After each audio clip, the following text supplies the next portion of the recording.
Hi, I'm Eric Combs with the Sound Beginnings Beginner Band Series, also with the Facebook site Thoughts from a Beginning Band Director, and the website www.banddirectorshare.com.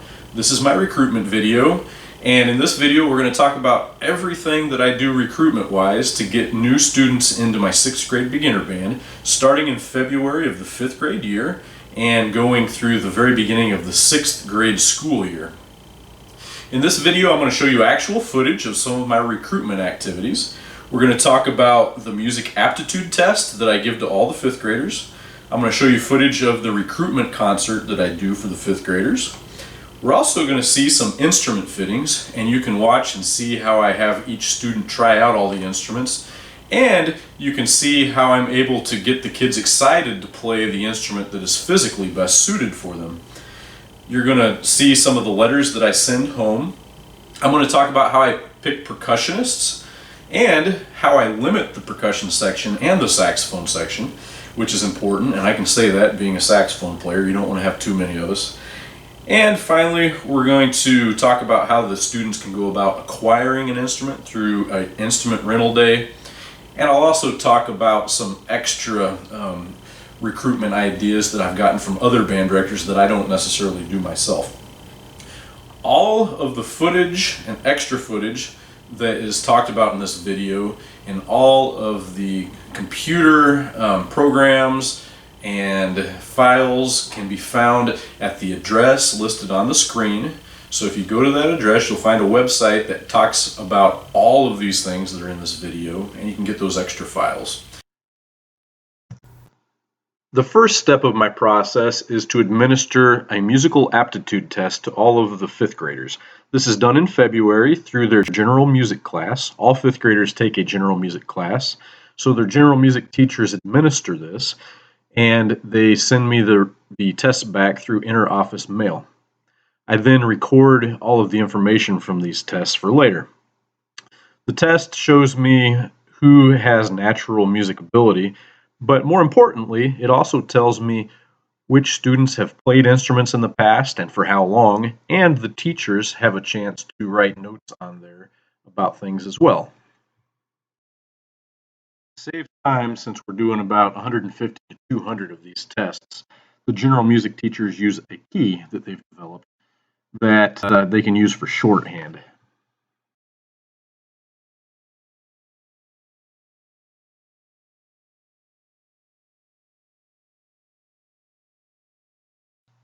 In mid-April, we take the entire honor band over to the 5th graders to put on a concert for them in their cafeteria. The concert's about 30 minutes long. We share it with the choir. They sing for 15 minutes, and then we play for 15 minutes. And then we talk to them about what's going to happen in the future as far as instrument fittings. I'm the band director at the middle school, and the band is getting ready to do a concert next month, and the whole concert is nothing but movie themes.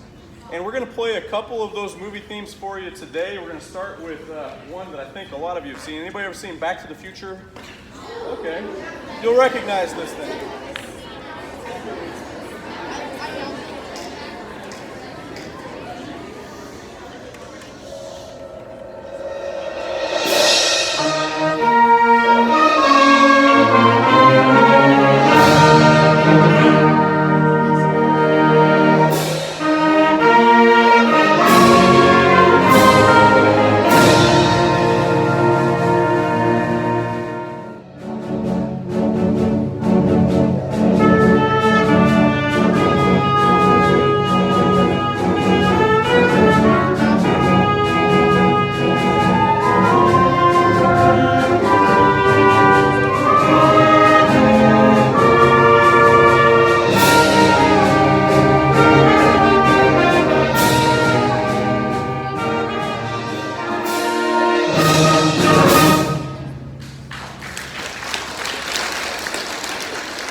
Because a question that I get from a lot of you 5th graders is, how can I be expected to play these things if I've never touched one before? Like a flute that you've never held before. And the thing is, these guys, some of them 2 years ago, some of them 3 years ago, were sitting right where you are, and they were watching and they were wondering the same thing, and they had never played one before. So Just because you've never played an instrument before, that's okay. Hardly anybody in here has ever played an instrument before, other than the recorder, right? So we start from scratch, and the very first lesson that we have, we learn how to open the case up. We learn which end's up and which end's down. We learn how to put it together, and we go from there. But with some practice and some work, you guys, a couple years from now, could be sitting here doing the exact same thing like they are doing. We're going to play one more song. It's just a compilation of several different kind of spooky, creepy songs. It's actually called Music in the Dark. So it's by a guy named Danny Elfman. Some of you might have heard of him. He's written a lot of music for scary movies. I do want to tell you a couple things about the program before we do our last song. One question I get a lot is, can I do choir and band? And the answer is definitely. How many people here do choir and band? Okay. How many people here are in a sport of any kind? Or cheerleading? Or any other kind of, keep your hands up. Cheerleading, sports, any kind of activity outside of the school day, raise your hand. Okay, go ahead and put your hands down. We arrange this so that it all happens during the school day, and you still have time to do your other stuff outside of the school day. So yes, definitely, you can do all the other things that you want to do and still be in these ensembles. We also do stuff like we have pizza parties at the end of the year. We're getting ready to go to Holiday World with the 8th graders. The high school is taking a trip to Disney World over the summer, and we do that every 4 years. So if you wanted to be in the band or choir, you could take a trip to Disney World with them and do that. But what's going to happen with band is anybody can be in it, no matter what. If you want to be in it, you can be in it. And here, starting next week, I'm going to come around and I'm going to have every single one of you try out these instruments. And you'll actually get to play all of these instruments. And we'll see which one's best for you. And we're going to test you out and see, because everybody's face is a little bit different. Everybody's lips are shaped a little different. So everybody's kind of suited for different instruments. And I'm going to spend about 45 minutes with you, and I'm going to show you what instrument would be best for you. And then if you don't want to do it, that's fine. At least you got to play with these and see what they're like. And if you do want to do it, then you'll see what instruments are good for you. There was a letter sent home in the mail yesterday. Your parents ought to be getting it by early next week. It tells you what you need to do to get into the band program. And then I'll talk to you more about it individually whenever I try you out starting next week. All right, we're going to play one more song for you.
Today. We hope you enjoyed it. You were a great audience. We're going to start getting people selected for these groups, and anybody who wants to join this can. I will tell you that every year we usually have over half of the 5th grade that joins. So if you look around, the person beside you on either side, probably one of you or even 2 of you are going to end up in one of these groups. So that's always exciting to have a lot of people involved. Thank you very much. Hope you have a good rest of your school day. Step 3 is an extremely quick one. It takes about 5 minutes. Every year, the 5th grade general music classes put on a couple of productions for the parents. These are prime places to get an opportunity to talk to all the parents at once. So I talk to the general music teachers and I request that they give me about 5 minutes at the beginning of their production that they do in April. There, I simply read a letter that I've written to the parents that tells them about the upcoming recruitment and a little bit about the band program. It also tells them to be on the lookout for a letter that's coming in the mail soon. If you go to the URL at the bottom of the screen, you can find a copy of the script that I read to the parents this year. What we're going to do is we're going to see what instrument would be good for you, and we're going to see what instrument would be bad for you. Everybody's mouth is shaped a little different. And you're going to find out that some of these you're going to be able to make some really good noises on, and some of them you aren't. And it just really depends on the shape of your mouth. Anybody know what this thing's called? Trumpet. Trumpet, yeah. Now, when I was your age, I wanted to be in the band and I wanted to play the trumpet. And I had an instrument tryout, just like what you guys are doing. And I told my band director I wanted to play the trumpet. So he handed it to me and showed me how to do it, and this is what it sounded like.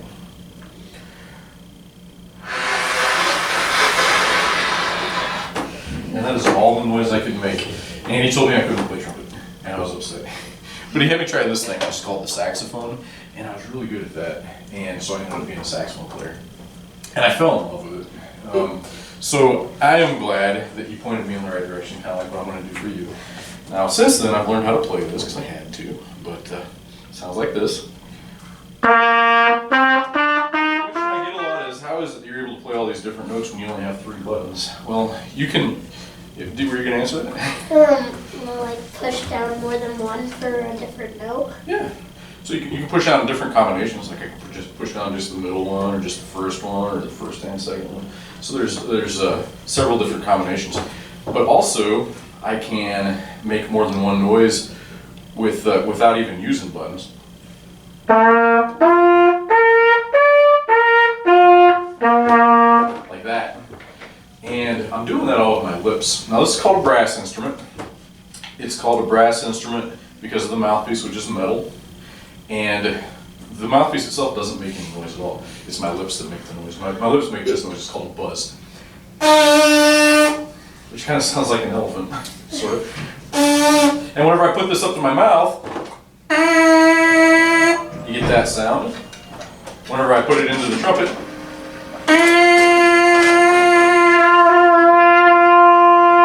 it just makes it louder. Okay? So what I'm going to do is I'm going to see if you guys can make noise on this. I'm going to see if you can make a high noise and a low noise. So everybody put your lips together like you're saying Tighten the corners here. Take a big breath and I want you to blow and sound like an elephant.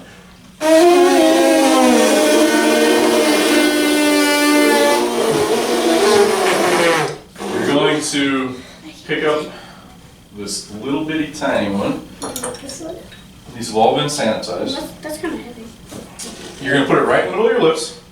You're going to do that exact same thing.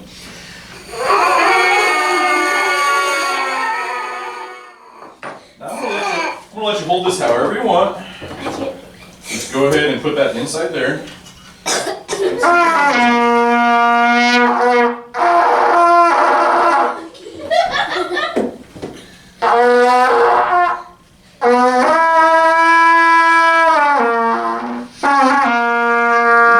There you go. Now, before you take it out, so you're getting kind of a pinched sound. Your mouth's really tight on the inside. So, can you say it? And I want you to put it back up to the right in the middle of your mouth. I want you to loosen up right here a little bit. Okay, keep it tight here, a little loose right there. And take a big breath. Blow again.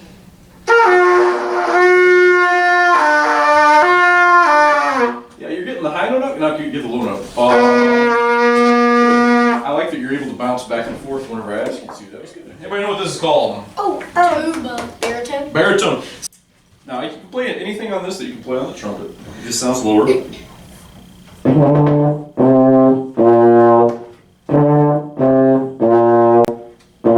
And just like the trumpet, I can play more than one noise without the buttons down.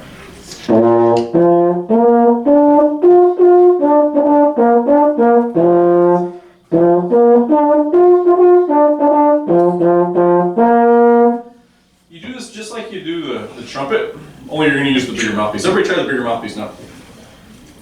You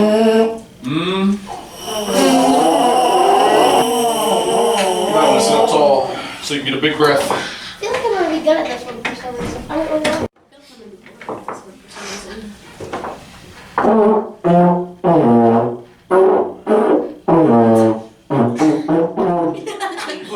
All right, we're gonna try another one with the same mouthpiece. It's the trombone. This has no buttons at all. It's got a slide. As the slide gets longer, it sounds lower.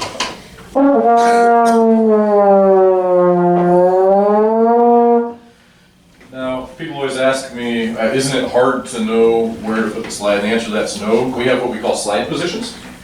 There's 7 of them. And number 1, it's all the way in. Number 2, you can play every note on this that you can play on any other instrument, even though there's no buttons. You like this one? I'm gonna lock this so that you don't hit each other in the face. Can we try the slide? I'm gonna lock it because otherwise you might like reach across and hit each other. I'm gonna see again if you can do what we did on the other 2. If you can go. Okay, one other thing. There is a right way to hold it, which I'm not gonna teach you right now. It's real comfortable. It just goes up like this. You're gonna hold it however you want to. It might feel a little awkward right at first because I haven't showed you how to hold it yet, but mainly I just want to see if you can make the right sound. I'm going to put it over your left shoulder. That was a nice big sound. That's what we want.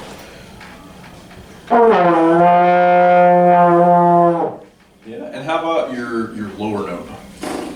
Relax. It's perfect. All right, guys, what we just played was the brass instruments. I'm going to ask one thing here before we start with the woodwinds. I'm going to ask that you keep them down on the table for just a moment without touching them. I'll show you why here in a moment. It's okay that you did, but I'm going to have you wait for just a moment. I'm going to show you what this sounds like. Okay. This is the clarinet. This is a lot like a recorder in that we've got the hole in the back. We got 3 holes here that we're going to play, 3 holes here that we'll play. You play the Star Wars theme song? The Star Wars theme song.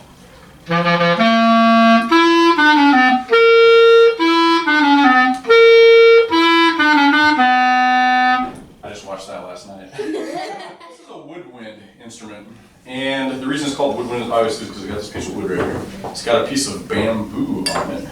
What happens whenever I blow through this, the bamboo wood vibrates and it makes noise. In fact, it'll vibrate hundreds of times a second, like 400 or 500 times a second. And that's what makes that noise. Now, the reason I had you not pick them up yet is because I want to warn you ahead of time that the tip of this breaks really easily. We want to keep our finger off the tip of it. You can touch it anywhere else, just don't touch the tip of it. We're going to pick up, first of all, the silver one. With the cork on the bottom of it. Yep. And don't touch that part? Yep, you just want to try to keep away from that. Okay, this one? The other one. Okay. This is going to sound kind of like a duck call. Oh my. It's going to be loud. It's going to sound like this. Okay, well here's what you're going to do. You're going to put it with the wooden side facing towards the ground. Okay. You are going to roll your bottom lip over your bottom teeth. Just a little bit. Now not a whole lot. You don't want to swallow your lip or anything. Like. Yeah, like that. Okay. You're going to put the wooden part on your bottom lip, like this. And then you're going to bite down with your top teeth a little bit, just so that your top teeth touch the top of it. You're going to close the corners of your mouth around it like you're saying, ooh. Kind of like you're hugging the clarinet with your lips. Then what we're going to do is we're going to point it kind of that direction. You keep your head up, but you point it that direction. And then you're going to blow. And I can't go. you're probably not going to make noise right at first, hardly anybody does. It's kind of rare that you guys are. You have to put more in your mouth. It won't blow. If it can't get any noise, you might want to put a little farther into your mouth. I'm going to have you stand up. Trombone was the easiest for me. For this, you're going to keep your hands to your sides, and then I'm going to ask you to keep your head still, which is kind of a hard thing. Because what I'm going to do is I'm going to kind of push this into your mouth or out of your mouth. And as I go out of your mouth, try not to do that. Can you stand right here? Okay. And keep your head up. Keep your hands to your sides. Now, roll your bottom lip over your bottom teeth. Good. Have you open up a little wider. It's like a dentist. Okay. Yeah, Have I your teeth on top of it. braces on right now. Good. Go ahead and blow. The reason that squeaked is I had too much in his mouth. We're going to try it again. I'm going to take a little bit of it out. You should have a really good mouth for a clarinet. Okay, now it's not making any noise because I don't have it far enough. I don't find the right spot. Try it again.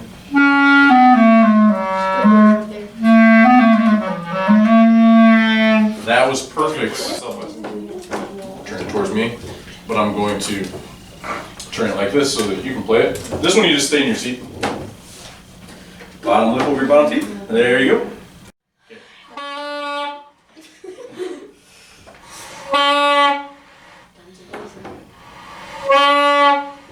It's because it's.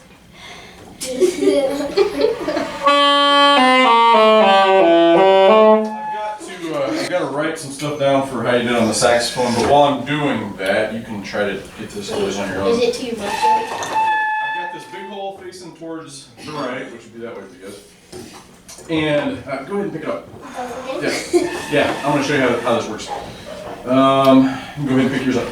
Right. Good. This little hole is going to go towards the ceiling, and I want you to notice. Look up here. You're not gonna blow into it like that. Instead, I'm going to frown just a little bit. So I'm bringing the corners of my mouth down. Also, I'm going to be a little bit pouty with my bottom lip. Then, this little ledge right here, I'm going to feel it underneath my bottom lip, underneath the red part of my bottom lip, like this. And then the final thing that I'm going to do is I'm kind of whisper the word poop.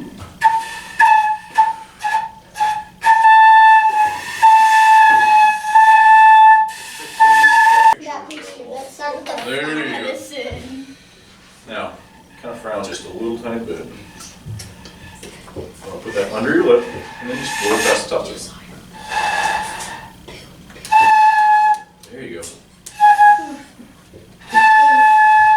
That's exactly it. Now, do you feel this edge on your bottom lip? Okay. Can you hold it and do the same thing? Just put that ledge back in the same spot. So here's the part where I tell you how well you did. Oh, no. Okay? So listening to you, what'd you say? I think I'd be good at the saxophone. Think so? Right. You've got a few things you'd be good at. But I was listening to you, but I was also looking at the shape of your mouth, and I'm going to tell you what the best things were for you. You sounded really, really good on the trombone. Is that still your favorite? You said that several times while we were playing. Yeah. Big one there on the end. So that would be choice number one. Also, my second choice for you would be the flute, because you were able to get a real natural sound out of that. So that would be this one right here, Yeah. or this one here. I like that. That's always been my favorite instrument. It has? In my life. Well, it's important to pick one that you like, because it'll be more fun for you to practice. Any other questions? All right, guys, you're a great group. You can head back to class.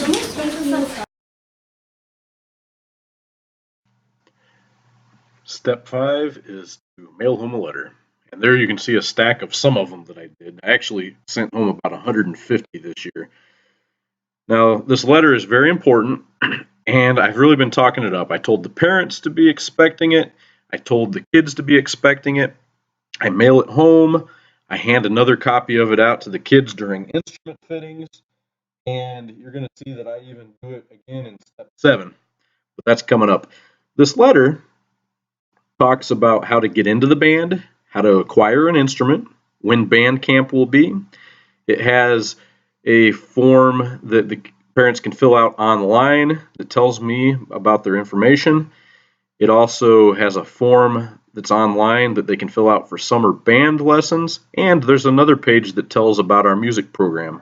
Again, go to the website on the screen to see a sample of the letter that I sent home this year, and also to see samples of the online forms.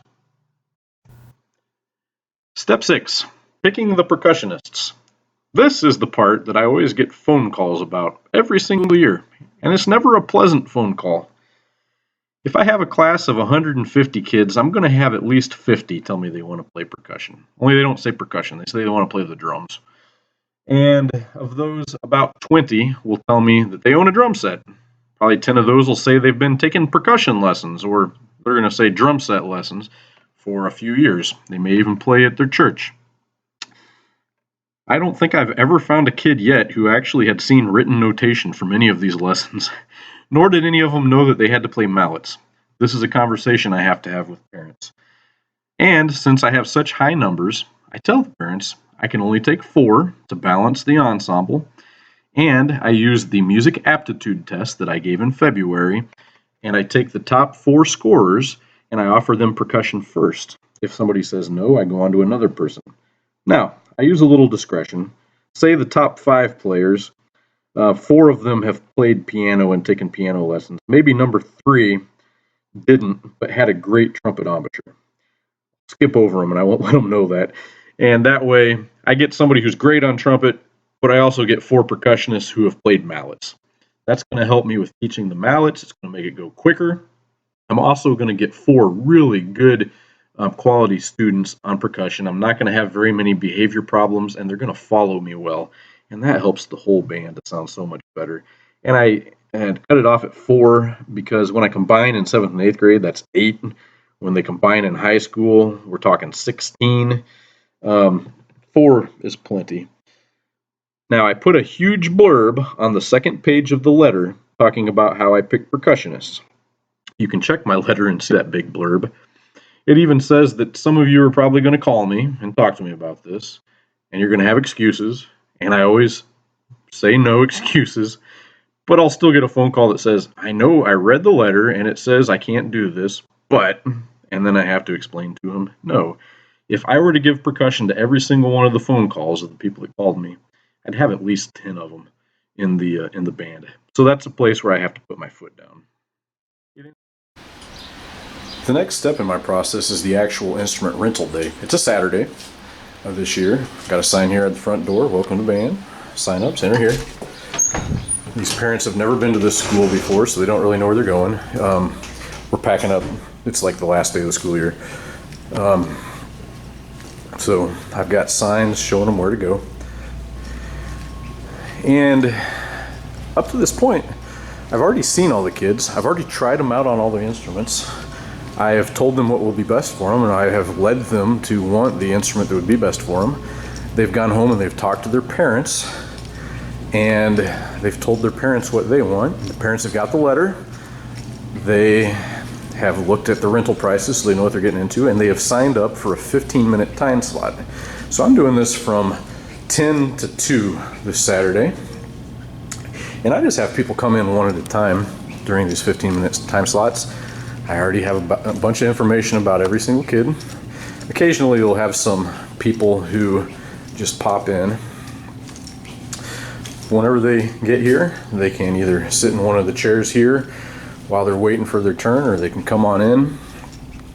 We've got a display set up, and like I say, I've already tried out all these instruments for these kids, but the parents can have a chance to see what they sound like so they know what they're getting into. And once they decide, they're going to come over here to our instrument rep, who's Curtis. Curtis is going to walk them through the process for renting an instrument. Today we're doing it online. And I have a couple things of my own here.